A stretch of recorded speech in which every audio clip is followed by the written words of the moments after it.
Hello, this is Maestro Brunoo. Listen to a chilling story. I was convinced fate smiled upon me. I didn't need to pluck stars from the sky. Life had unfolded more or less successfully. By the age of 24, I had a decent job as a tennis instructor. I'd loved the sport since childhood, and now I could do it every day, my passion, and get paid for it. Not everyone is lucky enough to make a living from what they love, so I truly valued this opportunity. Sure, the pay wasn't great. With that salary, I'd never afford my own place. But even there, I got lucky. My distant aunt, who had no close relatives except our family, left me her apartment in her will. Just like that, out of nowhere. Although I suspected my relatives might have asked her to do it. Her only son had become an alcoholic and died tragically. Drunk, he'd missed a step, broke his neck, and never made it home. Since then, my mom and grandmother had been helping Aunt Natasha. I rarely saw her and didn't participate much, so I was genuinely surprised when the apartment was left to me. I moved into that old building on Chekhov Street. The sticky wallpaper, the old squeaky bed replaced by a new one with an orthopedic mattress. I gradually settled in, arranged my bachelor life within my budget, did small renovations, and bought furniture. Then I started noticing people and learned that in the neighboring entrance lived an interesting girl. Very attractive, or maybe she just matched my taste. I immediately liked her dark chestnut hair, expressive eyes, and slightly parted lips. She dressed unremarkably, wore oversized t-shirts, light jeans, and white sneakers. She seemed quiet, shy, and somehow cozy, and I liked that. I instantly wanted her to notice me too. Without even realizing it, I began showing off in front of her, walking past with a tennis racket slung over my shoulder, putting on a serious expression, playing with my hair. Finally, I got a chance to be gallant. She was returning home with a large package from a pickup point, and I ran over to help her with the door. "Thank you," she said, looking straight into my eyes. Now I had an excuse to greet her. It seemed she was interested too, but I didn't want to come across as pushy and scare her off with my eagerness. I thought, let things develop naturally. One day, I came home from work and met her in the courtyard. "Hi," I said, smiling. "Hi," she replied, then asked, "Is that a racket in your case?" Though it was obviously one. "No, it's a weapon," I replied, putting on a serious face. "Actually, I'm a hitman." "Yeah, right. The best way to lie is to tell the truth." She chuckled, her eyes sparkling. And so we started talking. Her name was Christina. She was a year and a half younger than me, studying law in her final year at the local university. She rented an apartment and lived alone, just like me. We had a lot in common, same favorite shows, food, little things. When I mentioned tennis, she said she'd always been interested but never had the chance to try it. After that, I didn't even need to think of how to ask her out. We played, of course, poorly. She constantly dropped the racket, missed the ball, and didn't see it well due to poor eyesight. But it was clear she was having fun. She was drenched in sweat but didn't give up on improving. "If everyone had your persistence, I'd be out of a job," I said, trying to cheer her up. "Don't flatter me," she laughed, hitting the ball wildly off to the side. "I know I'm too clumsy for tennis." I was clumsy too once, but if you do what you love every day, you simply can't fail to learn it. After a couple of hours on the tennis court, our relationship began rapidly developing. We spent every evening together, walking, watching movies. Christina came to my place and I went to hers. One day, for a change, I suggested going to the cinema. I hadn't been in years, but I remembered enjoying it. We met at our building, as agreed. Christina took my arm, and we set off to walk to the shopping center. But suddenly, she stopped abruptly and pulled me in another direction, though that route wasn't the shortest to the main street. "What's wrong?" I asked, surprised. "Let's go a different way. We're not in a hurry," Christina replied, gripping my arm tighter. "They say you should change familiar routes from time to time." I silently agreed and followed her. But glancing back, I understood what had made her change direction. In the direction we'd originally been going, a strange man was standing. From a distance, his features looked grotesque, terrifying. He was completely bald, his head gleaming like a wax figure. His eyes were enormous, bulging, round, like a fly's. His mouth was so wide, it resembled an animal's maw, as if his cheeks had been torn from ear to ear. As we walked, Christina talked about random things, about the weather, how long it had been since she'd eaten popcorn, and recalled once catching a cold in the movie theater because of the air conditioning. It seemed to me she was trying to distract me, avoiding an unpleasant topic. But I still asked, "Who is that man? Do you know him?" "Who?" she asked quietly, feigning complete ignorance. "We were walking, and there was a guy on the road. You pulled me away. Who was he?" "There was no man," she said. Her words sounded like nonsense because I clearly remembered seeing someone. "Are you joking? You wear glasses. You should have seen that creepy guy clearly." "There was someone, bald, scary. I got scared, didn't want trouble, so we left." "Stop it. I'm nervous," Christina snapped. "But who was he? Why so scary?" I pressed. "I don't know. Just some guy. Maybe a hooligan or a homeless man. Why are you nagging me about this guy? Go catch him. Find out who he is," she snapped. All right, sorry. I didn't mean to start a fight. I don't even know why I'm so worked up over some random scary guy on the street." "Let's be friends," I said, offering her my pinky finger with a smile, trying to smooth over the awkward moment. She extended her finger too. We continued toward the shopping center in tense silence, trying to fill it with meaningless small talk. The movie turned out boring. The whole cinema experience felt outdated. Colors on the screen were dull, the sound poor, the seat uncomfortable, and someone kept coughing. I concluded that home viewing was far more comfortable. Christina agreed, and all the way back, we talked about how streaming services would eventually kill the culture of collective moviegoing on the big screen. Our shared love for cinema bridged the brief rift between us. I even forgot about the incident earlier that evening, but Christina's behavior made me remember. "Ilya, I have to get up early tomorrow for classes, so I'm going straight to bed," she said when we reached the building. "No problem," I replied, walking her to her entrance.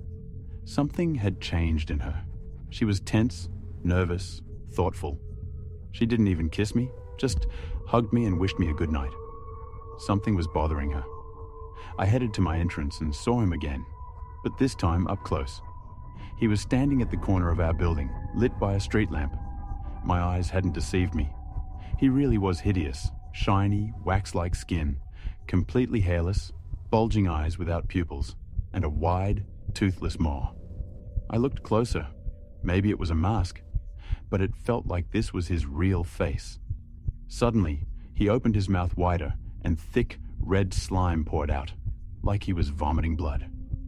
The liquid streamed down his chin, down his neck, soaking the dirty, torn shirt he wore. What the hell? I coughed from nausea and quickly entered the building to avoid seeing this horror. The image of that man was burned into my mind for the rest of the evening. I felt nauseous, constantly thinking about what I'd seen. I couldn't keep it to myself. "Christina, I saw that strange man again. He was standing there, vomiting blood. I'm serious. Be careful, okay?" I sent her a voice message. She listened to it, but didn't reply. That was strange. Still, she reacted. She must have known something. I had a bad feeling, and it didn't let me down. That night, a murder happened in our building. I didn't see it myself, but rumors spread instantly. Neighbors said the man from apartment 36 was dead, found with a punctured eye, lying in a pool of blood. Apparently, he'd been hit in the face with something sharp. One of the witnesses overheard police saying the wound went all the way to the brain. Death was likely instantaneous. Suspicion fell on the victim's acquaintances. He was a loner who sometimes had drinking buddies over. Police believed it was a typical drunken fight with a stabbing. But I didn't think it was that simple. Too much of a coincidence. First the appearance of that horrifying man, then this gruesome death. It had to be connected. That evening, When I met Christina at my apartment, I couldn't stay silent. I shared my suspicions. She listened in silence, then said, "Ilya, let's not talk about this." "Why? You know something," I realized, moving closer to her face.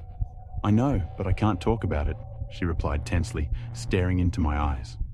"Tell me something," I pleaded. "Yes, you're right. That man killed our neighbor, pierced his eye. But he's not a man. I don't know what he is.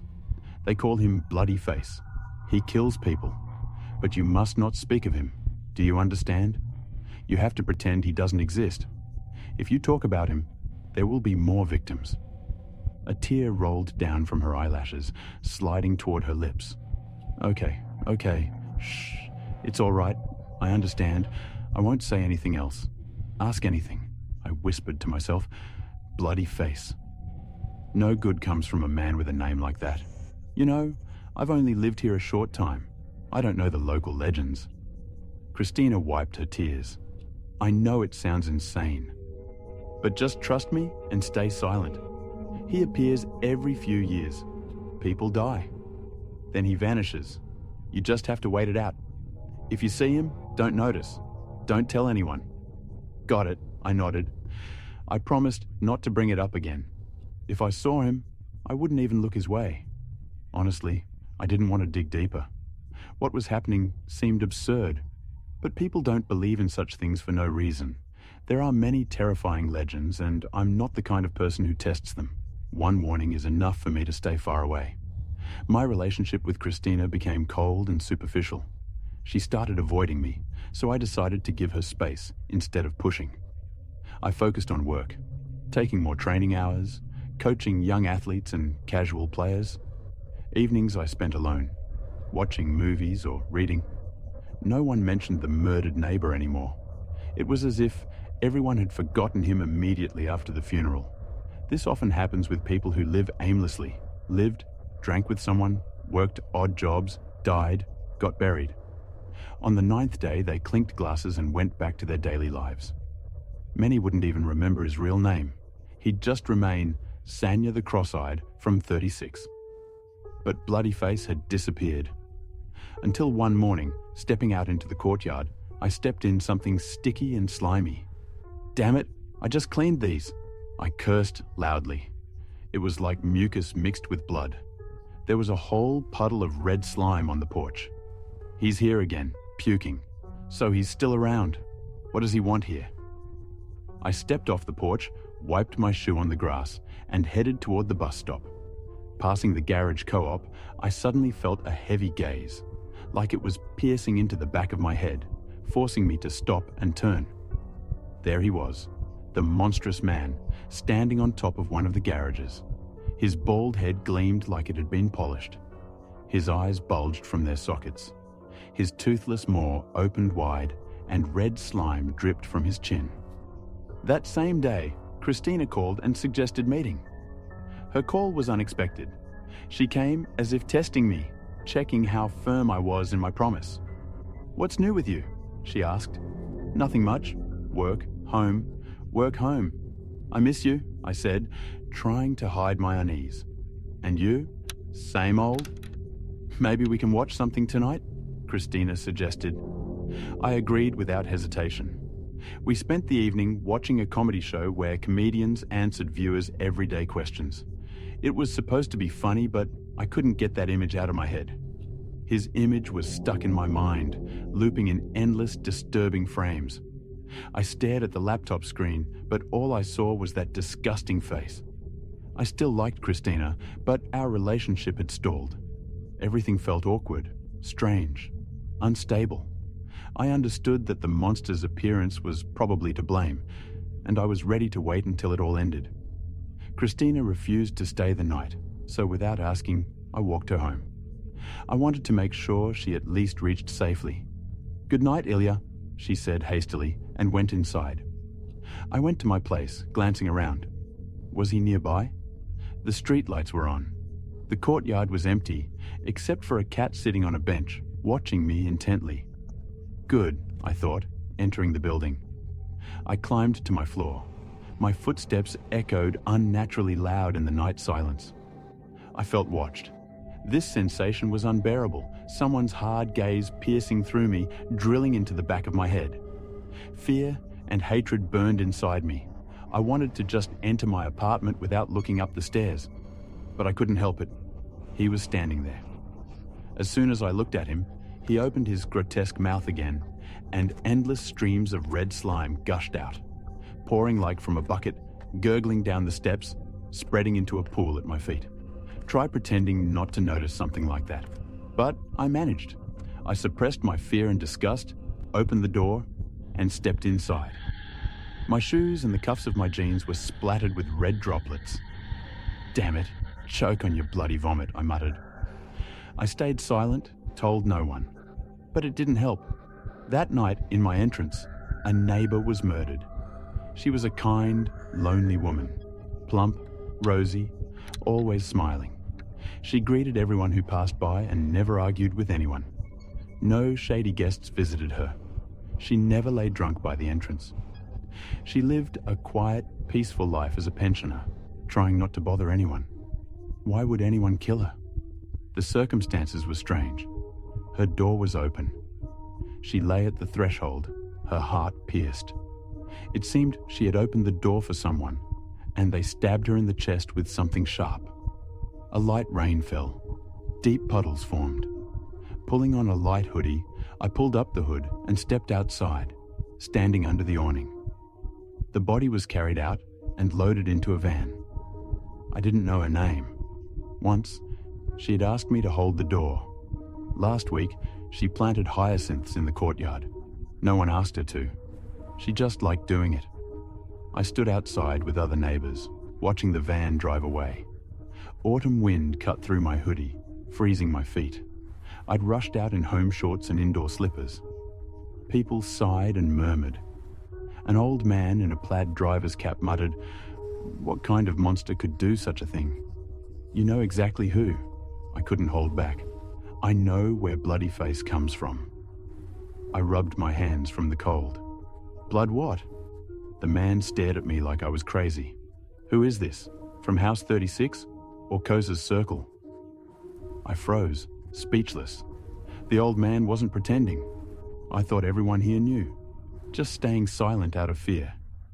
But the people around looked utterly bewildered. They genuinely didn't understand what was happening. None of them had seen Bloody Face. None noticed the red slime stains everywhere. How was this possible? Was Christina lying to me? Lost in thought, I called her and told her about the elderly neighbor's death. I begged her to explain everything. "Not now.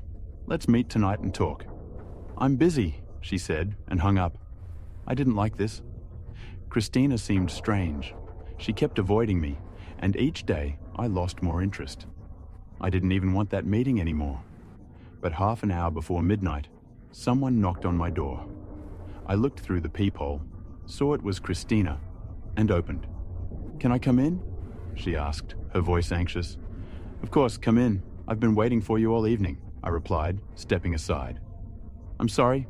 I had things to do," she said, unzipping her jacket. I didn't ask for details. She acted like a stranger. We went into the room. She sat on the couch, her eyes glistening with tears. "So, what did you want to tell me?" I asked, feeling my hands grow cold. "The truth," she replied. "I didn't want to tell you." "But he's only seen by those he chooses. That means he chose you too. He'll calm down after killing 3 people, then disappear for a while. But he's always found me. And wait, did he choose me as his victim, and you said nothing?" I asked angrily. "I don't know why he needs me. Maybe he just enjoys watching me suffer when he kills people. It's torture, but over time, I guess I got used to it." My heart hardened. Christina hid her face behind her hair, head lowered. "If I refuse to help him, he'll kill me." "Help him? What does that mean?" I asked. And suddenly, I heard footsteps in the hallway. "Did you leave the door open?" "I'm sorry," Christina whispered, still sitting with her head down. Then, on the threshold of the room, he appeared. His jaw dropped to the floor. A lump of red slime slapped down. In my hands, something sharp flashed. Not a knife, but a piece of metal, like a file. So this is how my life ends, flashed through my mind, my heart clenching with fear. Christina turned to me, her face pale. She wasn't crying anymore. Her gaze was cold, empty. "Better you than me," the girl said indifferently. The monster stepped, not toward me, but toward her. The blade flashed in his hand and plunged into her neck. Then the monster quickly stepped back. Silence. I didn't understand why this was happening. I pressed myself against the wall. Bloody Face stood in the doorway. Christina sat on the couch. She was in shock, seemingly unaware of what had happened. Blood streamed from the wound, sliding down her skin, soaking her chest. She looked at her palm, then stared ahead, as if trying to say something. I ran to her, pressing my hand to the wound. "Christina, can you hear me? It'll be okay. I'll fix this. Just hold on. Can you hear me?" The girl didn't answer. Her eyes suddenly clouded over, and she collapsed onto the floor. A dark red pool began spreading around her head. My heart filled with overwhelming pain and sorrow. I stood up, swallowing the lump in my throat, and stared at the monster. He raised 3 fingers, 3 fingers, 3 victims. That's what he now expected from me.